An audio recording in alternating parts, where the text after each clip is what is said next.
white guy like me co-hosting a black radio show. I think toxic relationships cause you to take poorer care of yourself.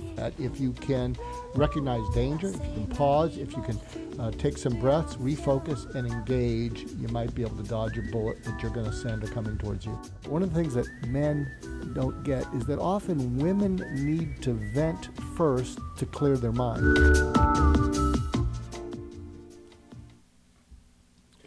Well, here's another episode of Dr. G Unplugged. We're going to get Dr. G Unplugged as an intro coming up. And we love your music, by the way. Really? But, part of my role in the world, and I didn't ask for it, is I used to be an outsider, but fortunately I didn't go off a cliff, so I'm now an outlier. And what that means is I sometimes can see inside a paradigm when people who are stuck in a paradigm can't see out of it. And so that's kind of what I do in the world. And so I'm going to take a chance, and I want my all-black studio friends and bros and sisters here, if they'll have me, to just shove what I'm about to say down my throat, because I'm going out. I'm going to be unplugged here. I think part of the issue about why blacks pull apart instead of pulling together is because there's an intoxication and seduction of power, wealth, and fame. And if you're used to being nobody and you have a chance of being somebody, it's hard to resist. And so what happened is I think a lot of communities, when they're just all trying to survive because there's no chance of winning, they actually pull together when they have to survive. But every now and then, certain communities get people say, I found a way to win.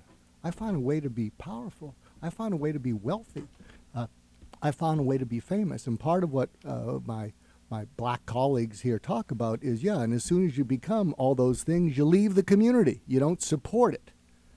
And so what happens is part of the fragmentation, why you don't pull together, is there's a certain seduction by power, wealth, and fame.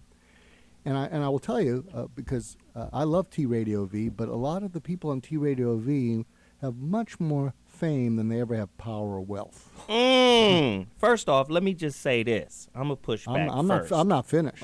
You're not done? No. Let me make sure. No, and the idea is I think if we found a way to not be so seduced by those things, and one of the problems with being seduced by those is if you don't get the power and wealth, you feel a sense of embarrassment that I went after the fame. Like I'm probably one of the least wealthy, famous people that you'll ever meet. I mean, I was on Oprah's book club last week, but that doesn't necessarily translate into cash flow.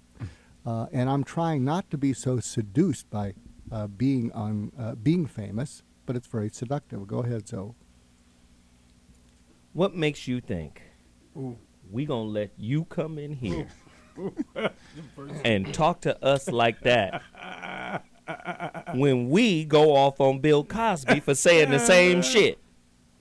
We ain't gonna let you get away with this, Dr. G. But the real question is he right?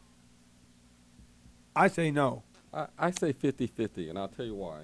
Because he's probably right about those of us who get to that point. But many black people are just trying to survive. Absolutely. And it's not about getting rich. It's just about getting ahead. And so if they can get free utilities, if they can get free rent, if they can get free whatever, they're getting ahead. And that they realize your point that, hope is dead.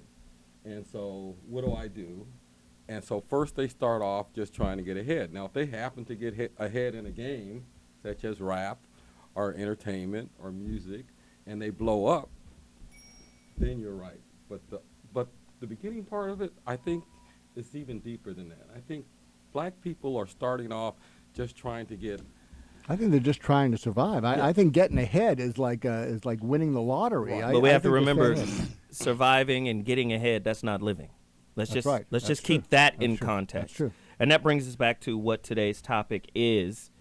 It's called Mission I'm Possible.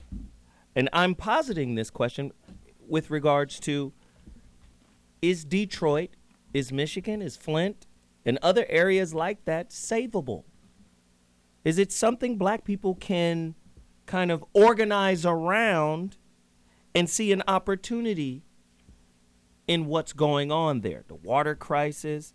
We already know what's happening in Detroit. I mean, people have been leaving Detroit in droves for years because of the economic situation that's going on there. And now Flint.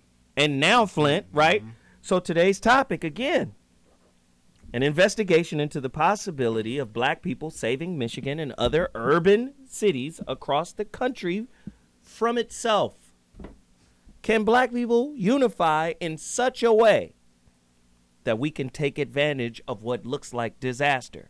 You know, a lot of disasters in America are fabricated, are orchestrated, are put together in such a way that they can drive down the value of a particular area so they can come in and then snatch it all up from under the people that have been living there. Hello, New Orleans. Right? I mean, Lamert Park Yep. in Los Angeles, legendary Lamert Park, right? So today's show is centered around this particular topic, and we have questions.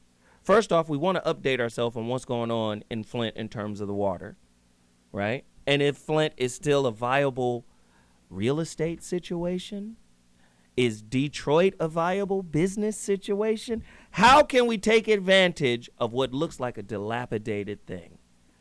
Dr. G, Bobby, my good friend Joe Leo Smith, Rita G in the building, Tony B. Conscious, and my good friend Kevin Batternger will weigh in on today's topic.